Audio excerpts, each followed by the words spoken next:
A voice came from somewhere above, flat, synthesized. "Good morning. Quarantine protocols are active. Please remain in your designated ward. A doctor will be with you shortly." My hand moved before I was fully awake. It reached toward the nightstand with the fingers already bent. My eyes opened to an empty surface. The hand was out in the air. I pulled it back and looked at it. Gray ceiling, thin mattress. The gown I was wearing was thin cotton, stiff at the seams. The air in the room was cool on my arms. The light came from strip fixtures in the walls, even dim, the same in every direction. I didn't know how I got here. The door was open a few inches. A lit hallway, empty, still. A doctor would come, someone would explain. That was what I decided. I waited. The light didn't change. I'd been lying there long enough to lose track of it, and the room looked exactly the same as when I woke up. No shift from morning to afternoon, no shadows crossing the wall. The strip fixtures ran the same brightness they'd been running at when I opened my eyes. I didn't know what time it was. I had no way to check. A hospital is never this quiet. No equipment sounds, no voices from other rooms, no doors, no carts, nothing. The silence was total. I lay there and listened to it for a while. Then I sat up. My legs swung over the left side of the bed. My feet hit the linoleum, cold through bare soles. A card sat on the nightstand, small, folded, printed in a plain font. Andrew. I read it once. It felt close enough. Not like a name I'd always had, more like a name I'd been told recently. I set it back down. The room was small, concrete walls under a thin coat of paint, a bed, a nightstand, no call button by the bed, no phone. I checked the drawer, empty. I went to the door. The hallway was clean, lit, and empty. The air out here was the same temperature as the room. No warmth from bodies, no smell of food or antiseptic or anything used. Just flat, recycled air moving at a low rate through the ceiling vents. A nurse's station at the far end, a curved desk with a monitor stack, a rack of clipboards on the wall behind it, a keyboard centered in front of the main screen, charts and slots, equipment on the surface, everything where it should be. Too exactly. I've been in rooms like this before, I think. Real ones. Real stations have coffee cups, sticky notes on the monitor edge. Someone's pen left out. This station had none of that. It had the right objects in the right positions and nothing else. Hello? My voice went into the hallway and stopped. No carry, no echo, no answer. I walked toward the station. Halfway there, my left foot came up over a tile. A slight rise in my stride, maybe 2 inches of clearance, not enough to be a real step. I was looking at the station and my leg just adjusted. I stopped, looked down at the tile. Nothing, no crack, no raised edge, no discoloration. Same linoleum as every tile around it. I stepped on it deliberately. It took my weight, the same as any other. I stood there for a moment. Then I kept walking. I stood still and listened. Through the walls, low, industrial, the deep register of large heating systems running in a large space. I put my hand against the concrete, a slow vibration, constant, a warehouse sound. Hospitals have their own ambient layer, ventilators, the soft click of IV monitors, voices at low volume from down a corridor. This building had none of that. What it had was a massive industrial system built to push heat through a lot of empty space. Underneath that, from inside the vents above the ceiling tiles, a clicking, faint, rhythmic. 1 click every 2 seconds, roughly. Too regular for a mechanical part cycling under load. Too short for a damper or a blower. I looked up at the nearest grill. The slats were angled so I couldn't see through them. I listened to it for a while. Then I moved on. The corridor ran 2 directions from the station. I went right. At the end of it, a window, black on the other side, not dark, black. I pressed my face against the glass. It was cold. My breath fogged a small circle on the surface. I waited for shapes to resolve. They didn't. There was nothing to resolve. I tapped the glass with one knuckle, flat, thin. The sound of a panel in a frame, not a window with open air behind it. I tapped it again in a different spot. Same sound. I looked at the frame. Normal. Painted. Identical to any window frame in any hospital corridor. I went back to the station. At the station, I pulled a chart from the rack. 30 days of entries in careful columns. Temperature, heart rate, blood pressure, daily notes. The handwriting was consistent throughout. The same person recording the same numbers every day for a month. At the top of the form, a box for the patient's name. Empty. Admitting physician. Empty. Admission date, diagnosis, next review, all empty. 30 days of someone's body, tracked in fine detail, with nothing written down about who that body belonged to. I put it back, pulled another. Same format, same blanks. A room near the station had its door standing open a few inches. Inside, a bed made tight. A gray gown folded on the mattress. A meal tray on the side table with the plastic cover still on. The room was set up for someone who hadn't arrived, or had been here and was taken out without disturbing the arrangement. I closed the door. Back in the hallway, my right hand came up toward my hip. Automatic. My fingers found the fabric of the gown. No pocket.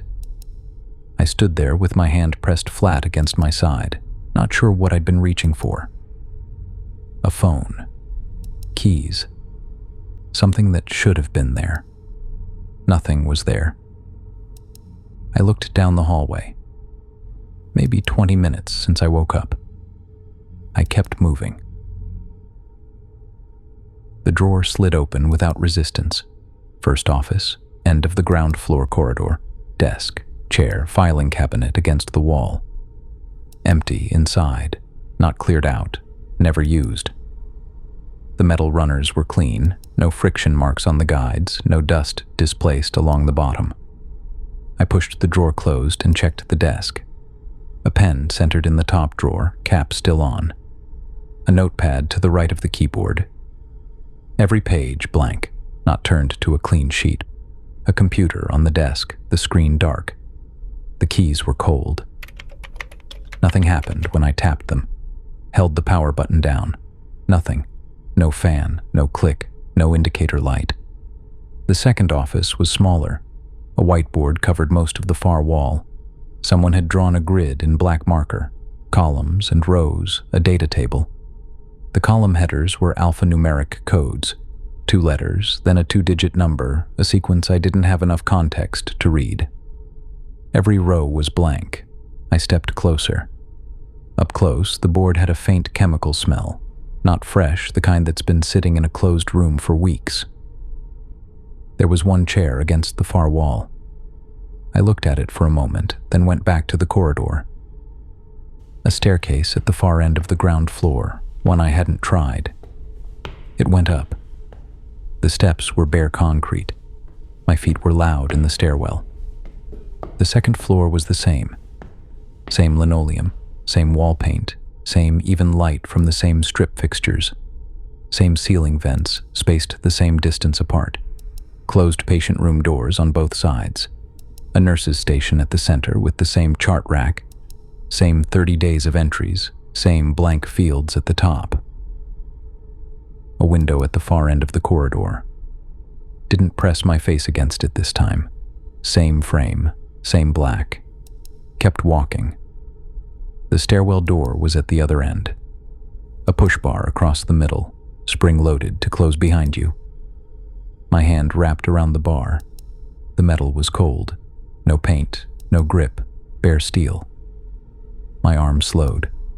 A half-second drop before my elbow could straighten. My hand was on the bar, my arm was half extended and it wouldn't push. I stood there for a moment. Then I made it move. The door swung open onto a flat wall. Bare cinder block, floor to ceiling, no gap at the top, no gap at the sides. 2 inches of air between the door frame and the wall. That was all. No stairs, no landing, no space to step into. The door went as wide as the hinge allowed. The seam where the concrete blocks met the doorframe was precise, factory fitted. The blocks were cut to the exact dimensions of the frame. The seam where the concrete blocks met the doorframe was precise, factory fitted. The blocks were cut to the exact dimensions of the frame. Someone had designed a door that opened into a wall. Someone had built it exactly as designed. The door closed on its spring. I walked back toward the stairs. In the middle of the corridor, I stopped and looked up. The clicking was clearer up here. I stood directly under one of the ceiling vents and listened. One click. A pause of about a second and a half. Another. I started counting. I got to 30. The interval was the same each time. Not a mechanical part cycling under load, not a damper or a blower. The duration was too short, too consistent. Something deliberate, but I couldn't confirm it through the slats. Not one vent. A second source further along the corridor, slightly offset from the first, a half beat behind, its own rhythm running parallel. A third past that, offset again. Tried to count the sources. Lost count. My head was tilted back, eyes on the ceiling. After a minute, the back of my neck ached. The slats of the grill were angled, designed to let air through from above, but not to let anyone look up through them from below. I went back downstairs. The corridor stretched another 50 feet past the nurse's station before ending at a set of double doors. Wide. Built for pushing medical carts through. Small, square windows were set into the top half of the wood with wire mesh inside the glass. I stopped and looked through the mesh. A massive room. Lights on. Empty. I pushed the right door open. It swung inward with a heavy, oiled glide. I stepped inside and let it close behind me. The heavy click of the latch settling made the room feel even more isolated. The space was much larger than the ward. The ceiling was higher, but the strip fixtures were the same, an even, dim gray in every direction. I breathed in. No smell of food, no smell of old coffee or grease, just bleach. Old bleach and flat, recycled air moving through the ceiling vents. I walked further into the room. A long serving station sat against the back wall, a metal counter with a glass sneeze guard angled over it.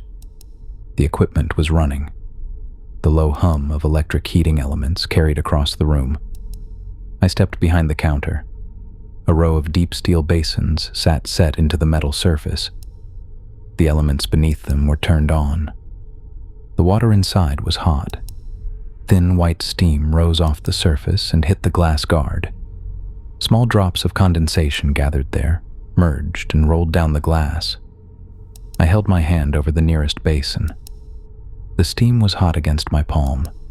5 basins total, all full of hot water, all steaming.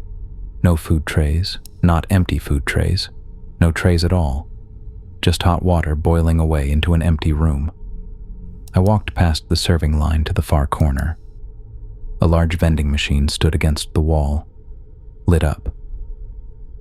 My right hand moved. It slapped against my right thigh.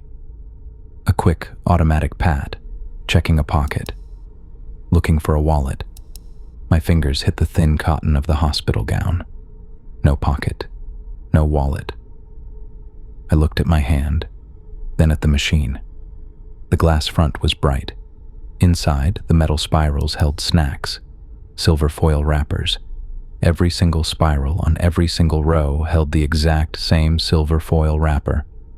A generic rectangular shape, no brand name, no pictures, no nutritional information. Just shiny silver paper wrapped around a block. I looked for the slot to put money in.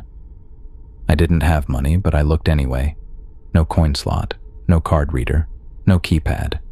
Just a glass box with a light inside, displaying the exact same silver item over and over. I turned away and looked at the seating area. Dozens of square tables, 4 chairs to each table. arranged in perfect straight lines across the linoleum floor. My legs felt heavy. The walking was catching up to me. I went to the nearest table to sit down. I grabbed the back of the metal dining chair and pulled.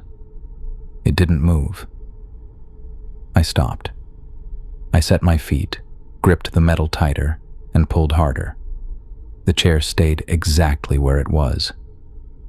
I looked down at the floor. The 4 legs of the chair ended in flat metal plates. Each plate was bolted directly through the linoleum, thick steel bolts driven straight down into the concrete underneath. I checked the chair next to it, bolted down, the next table, bolted down.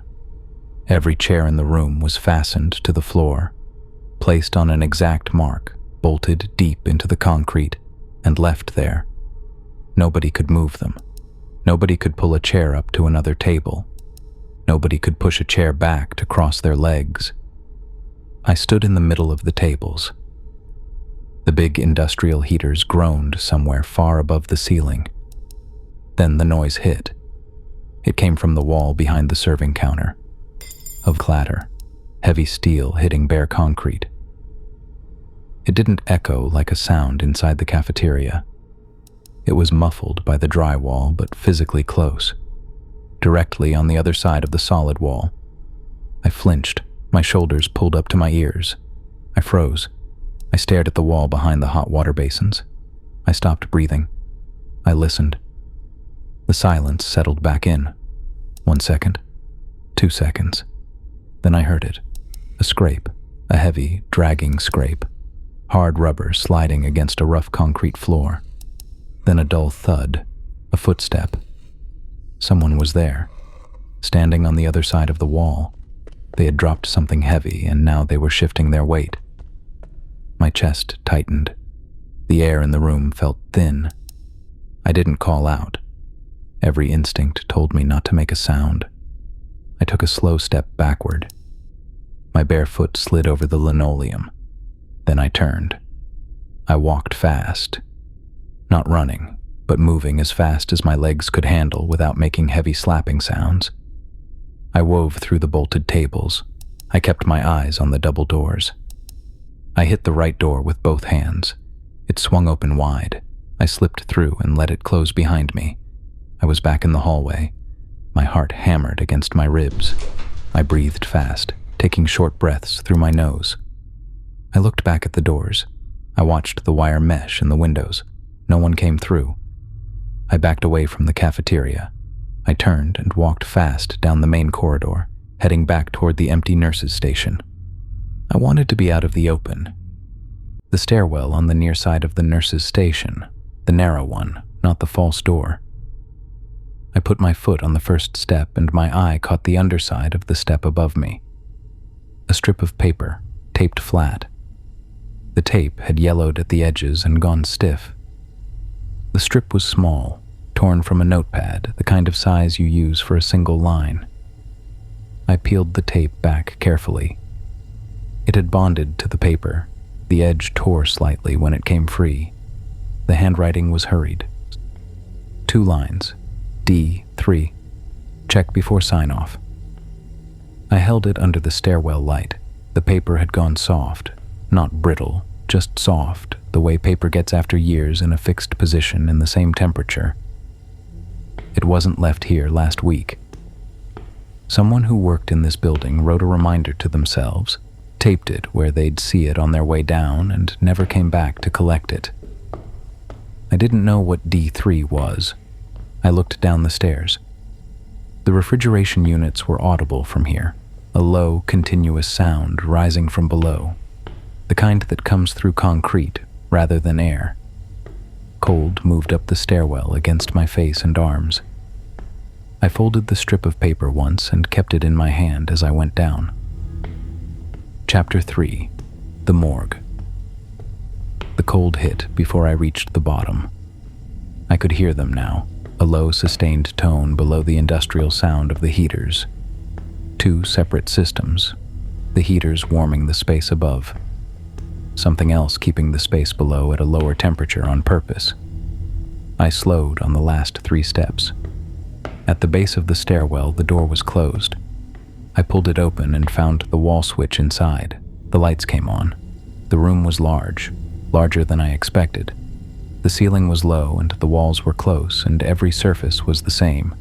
White tile, clean grout, no discoloration along the base. Both walls lined with stainless steel doors, 6 on each side. Each door was a rectangle set into the tile with a short chrome handle, flush with the surface. Below each handle, a small bracket. Some brackets held folded cards, some were empty. In the center, an examination table, stainless steel, a drain set into the concrete underneath it. The table surface was clean and dry. Someone had scrubbed it. No residue around the drain, no faint markings in the steel. At the far end of the room, past the table, a single faucet over a deep basin. A thin drip came from the tap. The only sound that wasn't the refrigeration. The air in the room had no smell, not antiseptic, not chemical, not organic, nothing, just cold and dry. I breathed in through my nose. My chest stopped, just for a moment. A half-second of suspension before the breath came back out slowly. I stood there and finished the exhale. I walked to the first door on the left. The handle was cold, not just cool. The metal pulled heat out of my palm fast enough that I wanted to let go. I didn't. I pulled. The mechanism released with a soft click and the tray slid out on its rail, smooth, no resistance. Ball-bearing runners. A black bag on the tray. A zip along the top, the pull tab resting against the left side. The zip was stiff from the cold and needed 2 pulls. A face. Male.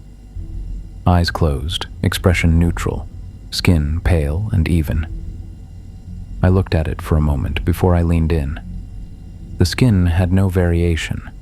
In the light of the morgue, it was the same color from the center of the forehead to the outer edge of the jaw, the same finish everywhere. No pores, no marks. The lips were dry and even, no moisture on the surface. A real face has all of that, even in death. It has variation. This didn't. I put 2 fingers against the cheek. The material gave, not the way skin gives. I pressed again.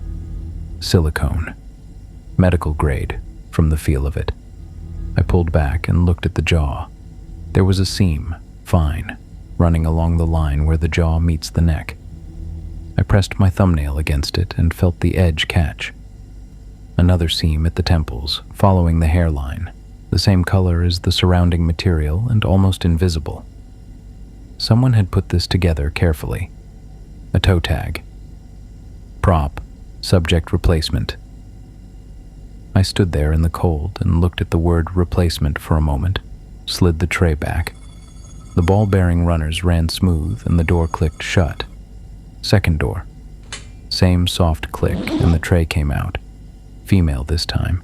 Same synthetic skin. Same finish. No variation, no pores. Seams along the jaw. Seams at the temples. Her face was still even, unmarked. I didn't lean in this time. Tag in the bracket. Prop. Subject replacement. I slid the tray back. Stood between the 2 rows of doors and looked at the rest of them. My feet carried me to the next door down on the right side, and my hand wrapped around the handle and stayed there. My hand on the handle, the cold metal, the waiting tray, I pulled. The mechanism released. The tray came out on its runners. I unzipped the bag. Not a general resemblance.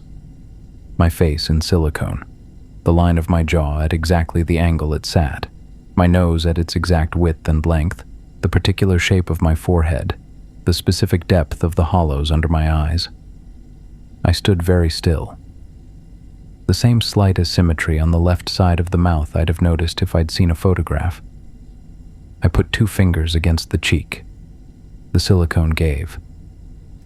I stepped back. My shoulder found the wall behind me and I leaned into it. Someone had cast my face, put it in a bag, labeled it with a standardized inventory tag, and filed it in a refrigerated drawer in the basement. I pushed off from the wall, my legs took me toward the stairwell door. The ground floor corridor again. Near the end, where the corridor should have met an exterior wall, a line of light ran along the bottom edge of the wall panel. Thin, yellow-white, steady, leaking from a gap where the panel didn't quite meet the concrete floor. I got down on one knee. The linoleum was hard and cold against my kneecap. Cool air moved against my face through the gap. Not the recycled air of the ward. Different. Colder. In the second office, I had found a metal chair sitting against the wall. I twisted one of the legs until the bolt snapped. The jagged edge of the metal pressed into my palm. I gripped it tighter. I carried the loose leg with me down the hall.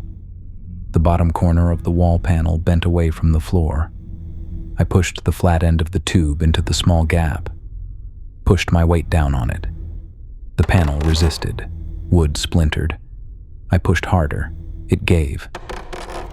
The panel swung outward on stiff hinges, heavy, not the kind in a hospital door.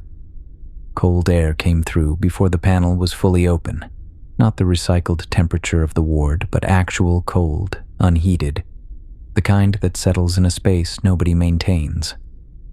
It hit my face and my chest through the gown fabric. The smell was different too. Concrete dust and something faintly electrical, a metal walkway on the other side, a railing. The grating was open diamond mesh. I could see the concrete floor through it, a long way down. I stepped through the gap in the wall, bare soles on steel grating. The sharp edges of the grid pressed up into the bottoms of my feet. From the outside, the hospital ward was a large, square box sitting on a concrete floor. Thin wood and plastic panels. Above the walls, thick metal pipes held up large stage lights. Heat radiated out into the cold air. The lights pointed down straight into the rooms. Thick black cables ran across the concrete floor, tying into a main power box against the wall. From out here, the building was just wood and wire. It was like a movie set. It was built to look real only if you were standing on the inside. From out here, it was just wood and wire in a massive warehouse. I looked out over the railing. The ceiling high up in the shadows. Cold air settled deep in my lungs with every breath. The metal walkway ran along the entire perimeter wall. 50 feet away down the line, another nurse's station. Visible through a gap in the exterior walls, the exact same curved desk, the same blank computer screen, the same plastic charts in the metal slots. Past that second station, more patient rooms sat with their lights on. I stood completely still. The silence in my hallway made sense now. The warehouse wasn't empty. I was just alone in my specific box. I kept walking down the metal path. The cold steel pulled the heat out of my bare feet. Against the far wall of the warehouse, a row of long, white light tubes hung from the ceiling. One of the tubes blinked fast. A sharp ache started behind my eyes. Under the lights, tables were pushed together in a long line. Computer monitors covered the tables. Some sat on small wooden blocks. Rolling office chairs sat in front of the screens. The plastic armrests cracked. I stopped walking. Video played on the monitors.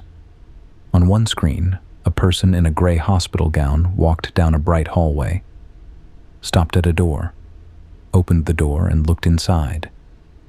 On another screen, a different person sat on the edge of a bed, staring down at the floor. On a third, someone stood at a nurse's station, pulled a chart out of a slot. Above the folding tables, a large white board was bolted into the concrete wall.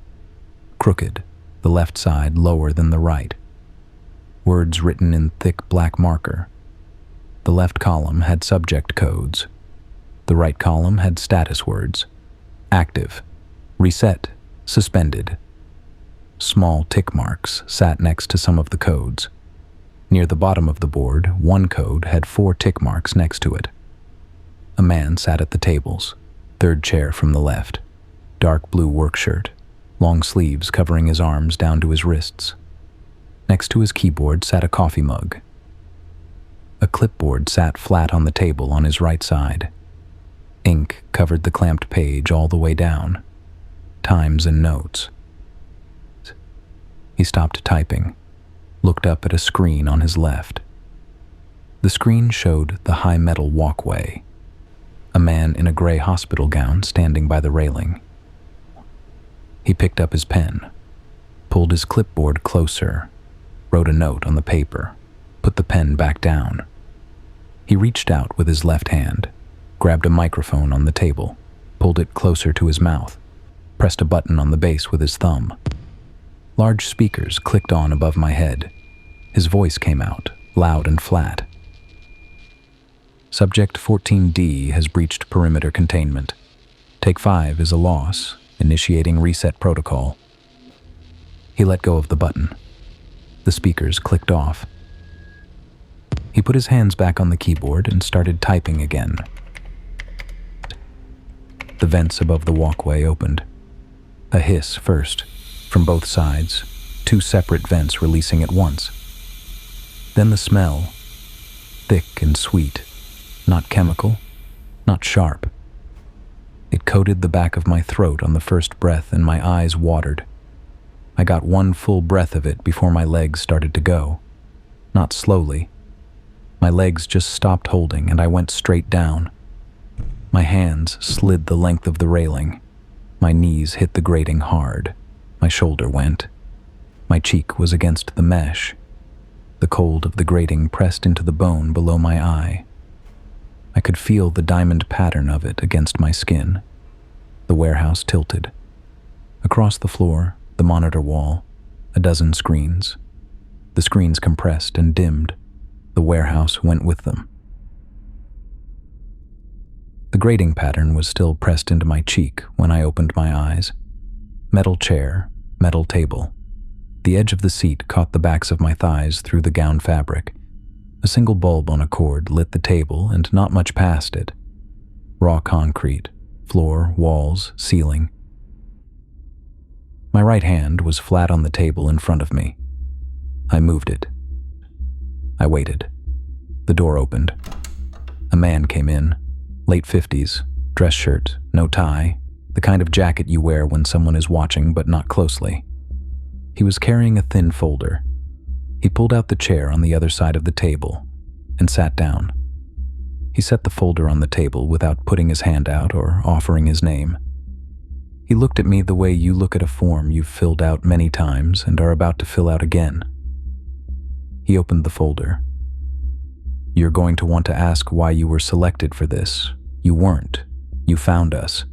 You responded to a listing on a government contractor job board. You sat in one of our offices and asked when you could start. He took a document from the folder, turned it across the table to face me. Section 4, paragraph 2 covers the memory suppression protocol in full detail. You initialed it. Page 9 is your signature. I looked at the document. The paper was thick, the font small.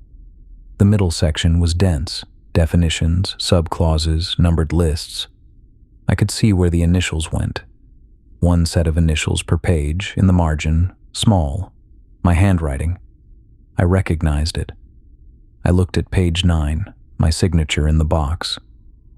Needed the money. Stopped reading. The boss waited. My mind found a kitchen. Not in the room. Somewhere else. A table. Light from a window at an angle that meant late afternoon. Envelopes in a stack at the corner of the table, a dozen of them or more, the kind with red text printed along the edge. Past due, final notice. A laptop, a PDF on the screen, the scroll bar near the bottom. I was near the end of the document, the middle section dense and unread. At the top of the first page, in a box, a number, a lump sum. Large enough that I had stopped on the first page and not gone back to the second. A woman's voice, not her face, just her voice on the other side of the table or somewhere close. This covers everything we discussed. My hand on a pen. A ballpoint, the cap off, The nib at the line, the envelopes, the number, the unread middle. I came back to the room. The man across the table had not moved. He was still. Desperate men make fast decisions. You needed the money. That's not a judgment. It's consistent across most of our subjects. He removed a second sheet from the folder and set it on the table without handing it to me. A maintenance log, single page. You've found the morgue on 3 of your 4 previous takes. You always go there eventually. He said this the same way he'd said everything else. This take, your previous iteration left a note in the stairwell. That's a first. The body finding a way around the protocol. That's actually useful data. You'll have questions about the replacement in the 3rd drawer. The ward needs to read clean for the next run, regardless of what condition we find it in. The replacement handles that. He closed the folder. I asked him whether any of the 4 previous versions of me had passed. He picked up the folder and stood. Perimeter integrity isn't the primary containment mechanism. It never has been. The gas handle's breach response. Whether the panel holds or not doesn't affect the outcome of the run. That information isn't relevant to the current run. He moved toward the door and knocked twice on the inside of it. You were never going to leave. The door opened from the other side. He walked through. The vent above the table. I recognized the smell before the hiss started. I looked at the door. I wasn't angry at the man who had just left, not at the operator, not at anyone. I was the one who signed.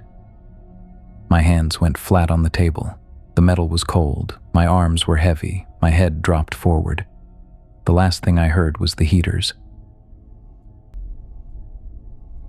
That low industrial tone coming from somewhere above and far away, the deep sound of a system built to heat a very large space. I heard it before I was fully awake. My eyes opened. Gray ceiling, thin mattress, strip fixtures in the walls, even dim, the same in every direction. Not daylight, not any particular time. The door was open a few inches, the way a door sits when someone has just left. I didn't know how I got here. My legs swung over the left side of the bed. My feet found the linoleum in the same spot. The cold came through my soles. My right hand moved.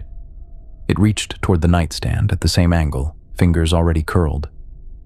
Nothing there. I looked at my hand, put it down, stood. I walked into the hallway. A voice came from somewhere above. Flat, synthesized. Good morning. Quarantine protocols are active. Please remain in your designated ward. A doctor will be with you shortly.